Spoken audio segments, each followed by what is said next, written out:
And low carbon consultants.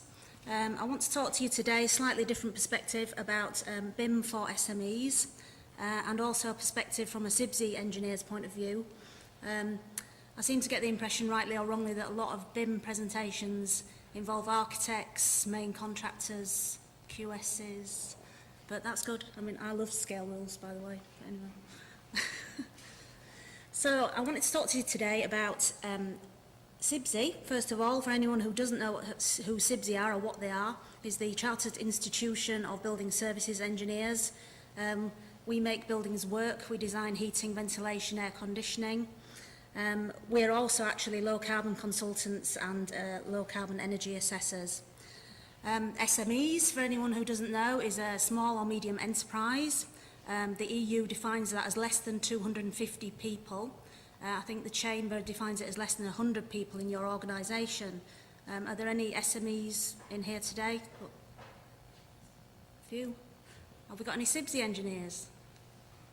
Yay. One. Okay. So, why did I get involved in BIM? I must admit I'm a bit ambivalent about it in parts. I'm not an expert. I'm sure other people here are, and I've been learning a lot today. The fact is that the government require BIM as mandatory by 2016, as you all know. That's £46 billion worth of work a year, construction work. And SMEs represent approximately 90% of the companies in the UK, the ones that pay their taxes here as well. And we're one of those. So I didn't like to think of us and other SMEs actually being excluded from that process. There are a lot of main contractors that are implementing BIM, and that's marvellous, but I don't see any reason why we should be excluded. Now, the other thing is, you'll notice that's my picture on there on the BIM for SME poster. I have to admit, I was asked to be involved in this, and they put my picture on the poster, and I was invited to the launch in London to do a presentation. And then some kind of manoeuvring went on behind my back, and they decided that they didn't have time for me. Now, I must admit, at this point, I did turn into diva engineer, and I had a bit of a strop, and so I rather insisted that I should be included. So this presentation might seem slightly militant, but that's the mood I was in at the time. So the official title is BIM for SMEs Joining the Dots, but my title in front of the government minister was, does my BIM look big in this? So no one has to answer that now. I'm going to come back to it at the end, but anyway. So, as I say, slightly ambivalent about BIM. When somebody first mentioned it to me, I must admit I had misgivings. I went, oh, now what? Because we just spent £3,000 on IES software. There's all these kind of three-letter acronyms, three-letter abbreviations coming in all the time that just seem to be confusing the picture for the construction industry. I thought, oh, is it another magic wand for the government so they can wave it at us and make us go away because they don't really like construction industry? So I had all these kind of misgivings about BIM, but nevertheless, I did see that it was an opportunity for transparency, collaboration, people to do their jobs properly and not hide behind misinformation. So I saw a lot of opportunity in it, and I think a lot of people at very early stages with BIM, they may be just thinking about it. I've been looking at it for 2 years, keep meaning to read past 1192. I'm going to read it, I am. Peter was going to do a presentation today. I thought that would get me out of it, but anyway, never mind. So I'm kind of ambivalent about BIM, but I'm thinking, no, it's got to be the future. It has to be the way forward.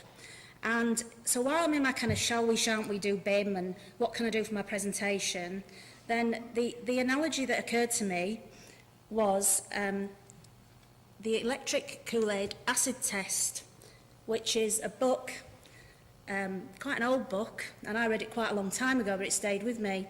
And it's a story about a man called Ken Kesey and the Merry Pranksters in California in the 60s. And these people were radicals, they were forward-thinking, they were free-thinkers, they were intellectuals. They were also kind of doing all kinds of mind-altering drugs, but nevertheless, they painted a bus and they took it on a journey. And the Kool-Aid of the title refers to a kind of American orange-ish drink that they had on the bus. Had a barrel of it in the middle of the bus, this orange drink. laced with perfectly legal mind-altering substances. It's a sort of like a sunny LSD, if you like. And what happened was, all these guys in pushing the boundaries were taking these drugs. Every time the bus stopped, they all wandered off because they were kind of stoned hippies. So they all wandered off, and Ken couldn't round them up. So he said to them, well, look, guys, if you want to go on this journey, if you want to be part of this really exciting, amazing thing, this new thing, then you're either on the bus or you're off the bus. So you've got to make up your mind. If you want to be on the bus, then stop wandering off, you know, and get back on it. So I thought, this is my head. I thought, well, that's kind of where I want to be. You're either on the bus or off the bus with BIM. If you don't want to take part in it, you don't have to. We might end up with a two-tier construction industry. You know, there are other options. Not everyone has to do it. But I think if you're good at your job, then you'd want to do BIM, and you want to do it well, and you want to share information with people. So I decided that Carbon Saver UK would be on the bus. So we're on the bus. Where do we start? Well, internet, obviously. If you didn't have a magic bus, then, well, we don't need one now, do we? Because we've got the internet. We can go on the internet. We can look up all kinds of information. We've got Twitter. I've got Twitter accounts. There's just so much information out there. It's information overload.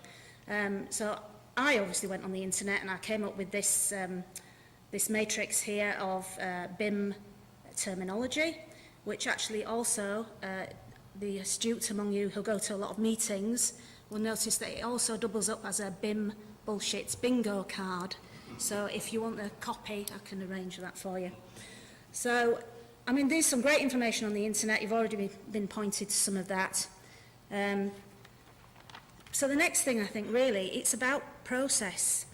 This is a big open market at the moment. And I'm a building service engineer.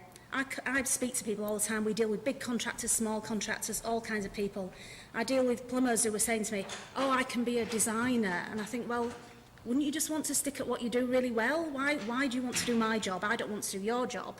So I think one of the first things is about BIM, if you're not even on the first page, is to get out of your box and look at what other people do and try and understand it. And that's what this is today. I think part of this today is understanding what other people do. And from a QS perspective, that's really interesting to me. You know, from an architect, that's really good.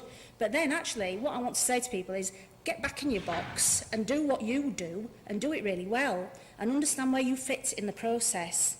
Now, most people I speak to, architects will know about REBA Plan of Work, obviously, and there is a new one that's just come out, 2013, and you might think, well, I'm not an architect, why am I interested in the REBA Plan of Work?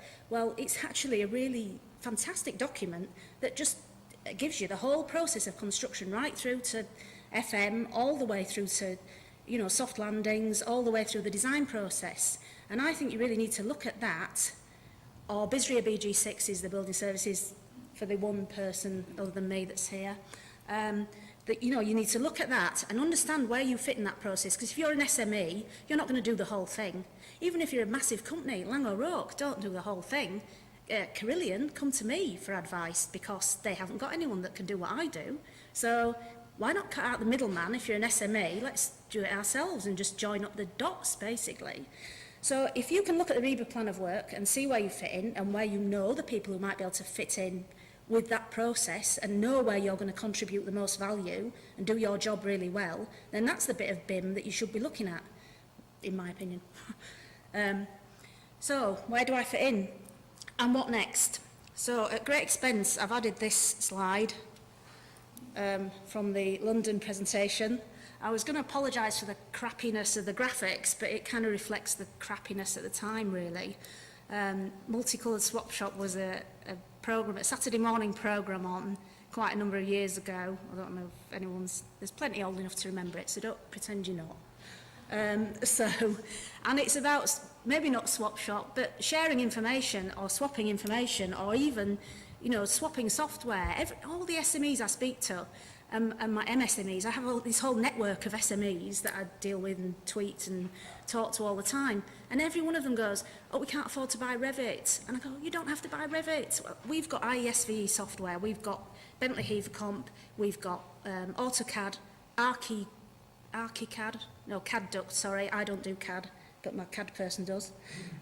So, you know, all that information is there. You could be kind of sharing software, not in a way that contravenes your copyright or your licensing, but, you know, you could go to each other's offices and have a talk or swap some information. You can do all that really for nothing. Okay, it's time. It's like my time today, but, you know, that's worth doing. That's BIM for free, and that's BIM for SMEs. If we can join up those dots, you know, then we can move forward with this. So, finally, just going back to my original question, does my BIM look big in this? Well, Carbon Saver UK, there's only 5 of us, and we have £148 million of project value on our books, not fees, unfortunately, but £148 million of projects. They are, the biggest is 74 million, it's Rubicon Court in London. Smallest is about £500,000. So, and everything in between, and all kinds of clients and contractors, public sector, private sector, completely across the board. Is any one of them in BIM? No, not a single one.